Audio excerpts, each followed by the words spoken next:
Hello everybody, welcome back to another review of this Oxford United season. Well, I moaned on Tuesday night about how Oxford are boring and Oxford are dull, and finally we got a response from Oxford United. We got a performance and a result that was much more what we're used to from what we've seen certainly last season and the last few seasons. Where has this performance been? Where has this result been?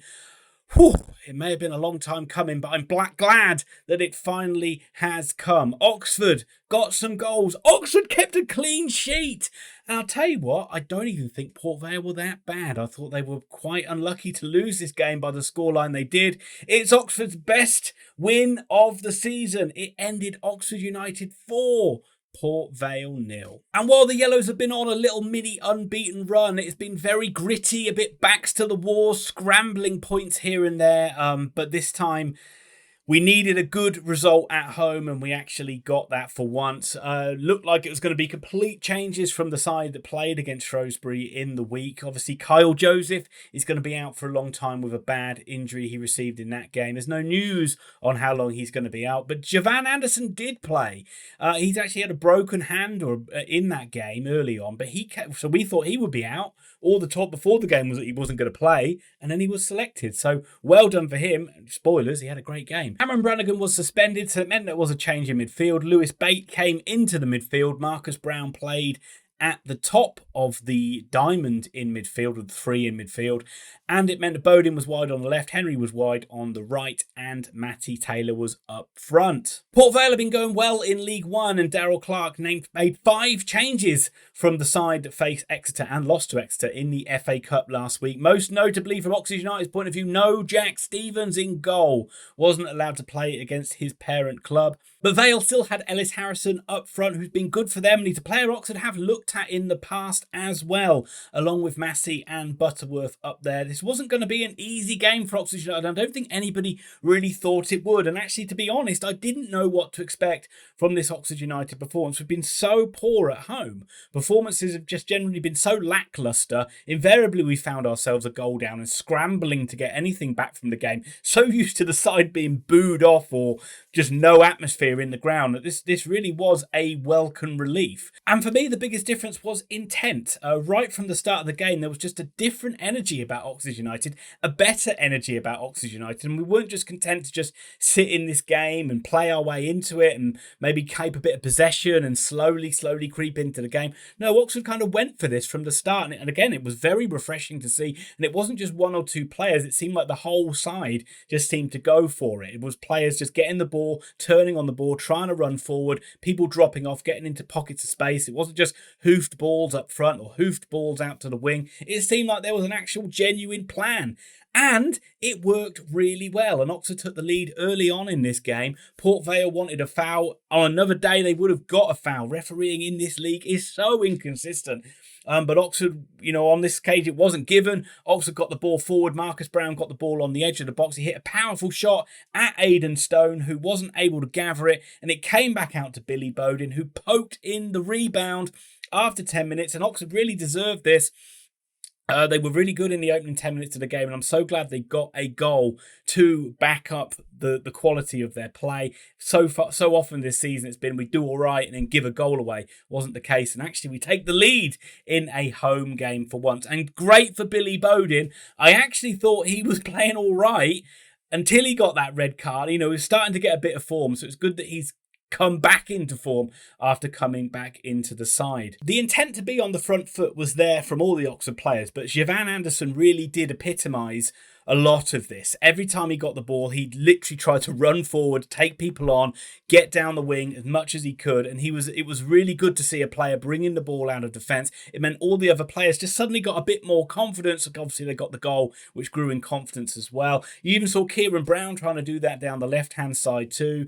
You saw Bodin trying to get the balls into the box for Taylor, which meant that when the balls came out, you had the likes of James Henry or Marcus Brown trying to get shots in. Henry had a couple of great pot shots in this game, which nearly went in.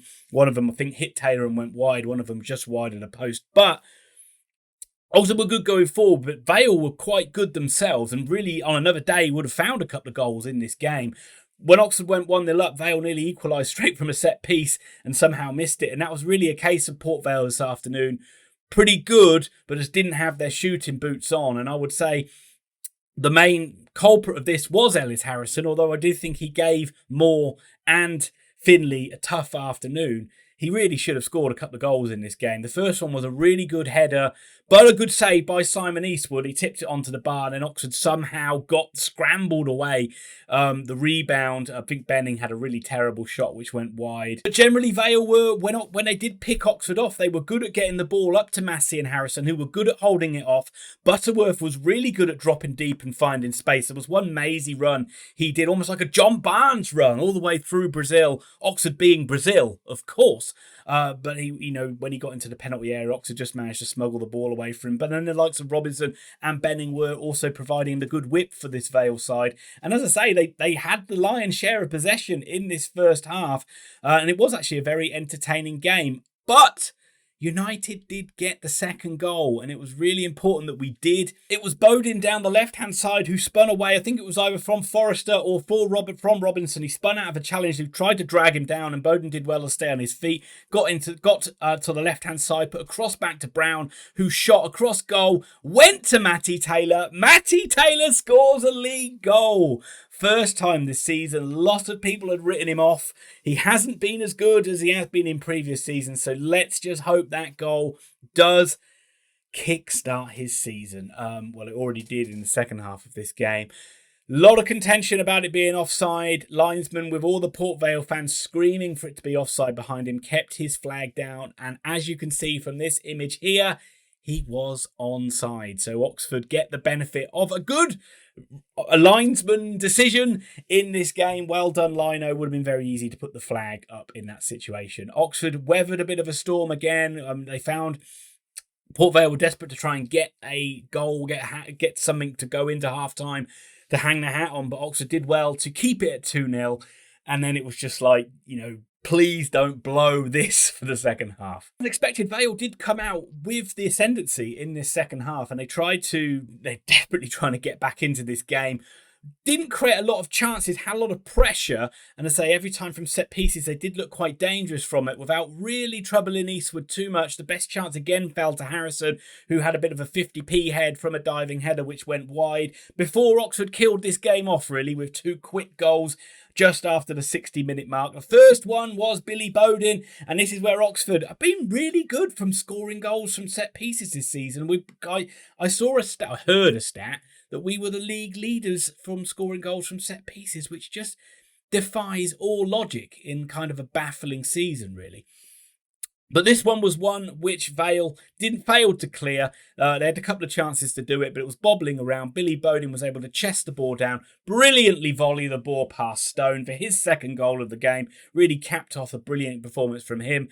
And then just a few minutes later, Henry swung in a free kick. Vale let the ball bounce all the way along to Matty Taylor, who was about 8 yards out and just headed it into the net. So brilliant from Taylor, a return to form from him. Just what we've been missing really is him scoring, getting in the box, scoring goals. It's what Oxford United have needed.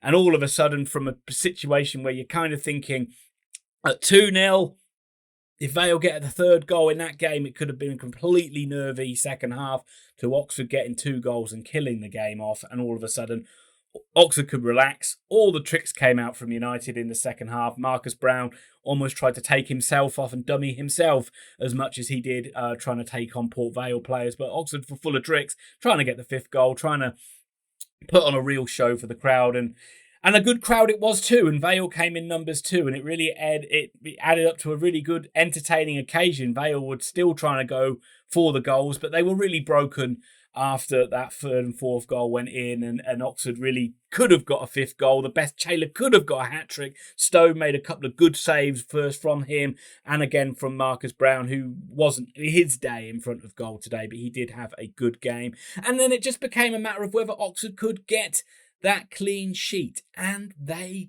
did. Wow, those clean sheets were as rare as hen's teeth, and I'm so happy for Simon Eastwood and the back four. Wasn't it weird? Isn't it kind of written in the stars that we would get it against Vale, who have got our goalie on loan, that we would get the clean sheet against them? But I'm thankful that we did. And that is the fantastic home result and the performance that we've been looking for. And even when the subs came on, really, I thought Tyler Goodrum looked really good when he came on. Just a real, like, he's diminutive, but he's got such a good little turn of pace, such a lot of skill. I think I'm really looking forward to seeing him playing more as the season goes on. What a good player to bring off the bench as well. And I thought Lewis Bate played really well in midfield. And you can't really say anybody played badly in a game where Oxford United won 4-0. Port Vale will just dust themselves down, I'm sure. Vale fans, let me know. This is just one of those ones where it just wasn't your day. This was Oxford United's day today. And unbelievably, in the league table, and you think about how bad we've been. I mean, and this looks about how bad League One has been, really. Oxford find themselves 12th, and they find themselves only 5 points off the playoffs. How's that even possible? So, first time I've done this in a while, but let's run through some player ratings. Starting with in goal, Simon Eastwood, clean sheet, gets an 8, made a good save in the first half, very tidy in his work. I actually think he's been playing quite well of late. Well done, Eastie, gets an 8. Kieran Brown never lets the side down, does he? Solid as a rock at the back. As I say, they said on Radio Oxford he's been our player of the season. I don't think you can argue with that. 7 out of 10 for Kieran Brown. Stuart Finley is growing on me. I think he is a git of a centre-half. He's a bit of a bully, but he wins his headers, he wins his tackles. He's not very good at passing the ball, but I think he had a tough afternoon today, but he did well. 7 out of 10 for Finley. And the captain, Elliot Moore, his partnership with Finley is growing as well. And again, just like Finley, tough old afternoon up front with Matty and with Harrison, but they didn't concede a goal, battled hard. 7 out of 10 for Elliot Moore. That brings me on to Siobhan Anderson. He gets a 9. I thought he was excellent. There was a couple of times in the second half where his passing was a little bit lazy and it nearly got us into trouble, but generally he was a really bright spark in this game, driving the ball forward, always trying to run with the ball, always trying to take people on, get Oxford up the pitch. It's taken a while, but now we're starting to see, now he's getting some game time, the sort of player that Anderson could be and why we were so excited when we signed him. 9 out of 10, and he is my star man for this game for Siobhan Anderson. Marcus McGuane gets a 7. I don't actually think McGuane did that great in this game. There was a couple of times in the first half where he gave the ball away, which nearly led to some pretty dangerous attacks. But he worked hard, and I don't really want to give anyone too low of a grade in Oxford's best performance of the season. But I don't think this is one where you really did that great. But I'm going to give him a 7 out of 10. James Henry gets an 8. I could have easily scored a couple of goals today, but he did get 2 assists, I think. Or maybe got 1 assist certainly for the 4th goal. But I thought generally his play was really good. I thought he picked up little pockets of space really well, worked hard, helped out Anderson in a defensive capacity as well. James Henry gets an 8. And isn't it just funny, whenever James Henry plays well, Oxford invariably seem to win. He's very often maligned now because he's not been a first team regular and maybe doesn't have the pace or, isn't quite as good as he was. But I tell you, when Henry plays well, Oxford do well. Lewis Bate gets a 7. He faded in the second half. I do think this was his best game in an Oxford United shirt. I thought his passing was really good. I thought, again, he tried to pass the ball forward. There's a couple of times where he played some really beautiful, intricate passes in the first half, some really intelligent passes. He is an intelligent passer of the ball. He's growing into it. And this was a really good performance from him. 7 out of 10 for Lewis Bate. Marcus Brown gets an 8. He was pretty erratic. There was a couple of times where he tried to dance on the ball and looked a bit silly. But he set up 2 goals. He was a constant. He could have scored a goal easily in this game himself. And every time he got the ball, I thought he was on the half turn, trying to get forward, trying to make something happen. I thought he was really good. And on another day, he would have scored 2 goals in this one. Marcus Brown gets an 8. On to the 2 goal scorers. Billy Bodin gets a 9. Fantastic return to form for him. I thought he took his second goal especially. Actually, both goals really, really well. Second goal particularly well, but did well running in to get on the end of that first one and stick it in the back of the net from the rebound. But I thought generally his play was really good as well. He stayed wide in this game, which meant that one of the centre-backs had to come out and deal with him, which created good space for others. And I thought he was, again, a really good return for form. And he's an important player for Oxford United. He gets a 9 out of 10. And that brings me on to Taylor. And Taylor, again, another important player for Oxford United. Finally coming to the party, if you like, of this season. Taylor gets a 9. Just what we needed from him. Couple of opportunistic goals, really, but that's what's been lacking in Taylor's game.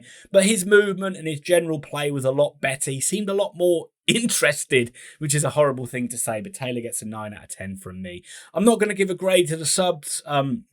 The likes of the rarely spotted Jody Jones came on, Tyler Goodrum, Odonka, Goran all came on. They didn't really get long enough to do much in it, so it's unfair to give them a grade. But I will give a grade to Carl Robinson, and Carl Robinson's been annoying the crap out of me every single week. But this was a good team selection under the circumstances. Maybe injuries and all that forced his hand, but I think that whatever he'd done to the team and said to the team about getting them to play on the front foot and getting them to play with more purpose certainly worked.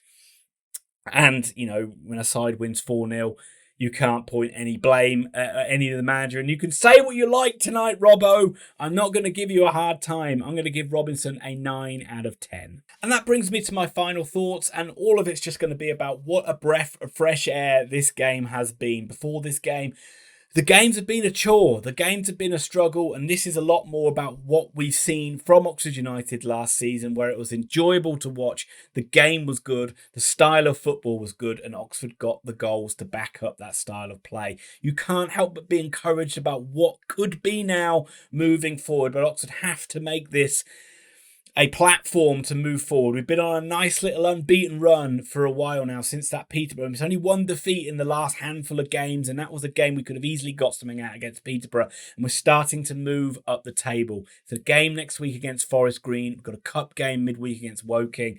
It could be the start of a good run. Let's not count our chickens before they've hatched, but above all else, let's just enjoy this and enjoy the fact that we've got two important players back in form in Bodin and in Taylor. We've got a player in Anderson that we've signed that we're suddenly starting to see the potential in him from what we, weeks where we haven't really seen anything of him. Now we're starting to see what a player he could be.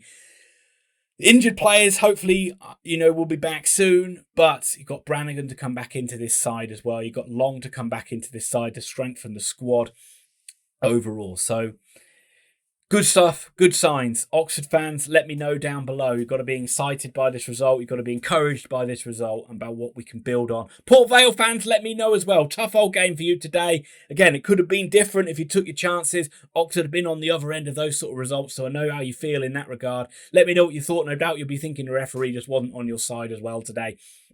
But let me know what you think about the season. Let me know what you think of what about Darryl Clark today, or what you thought generally about Oxford and all that sort of stuff. Interested to know your thoughts. Interested to know everyone's thoughts. I always like reading the comments. I'm going to be back with some World Cup stuff next week, so if you're interested in the World Cup, check that out on the channel. But above all else, thanks for watching. Hit like, hit subscribe, leave your comments. I'll see you soon. Enjoy your Saturday night. I know I will.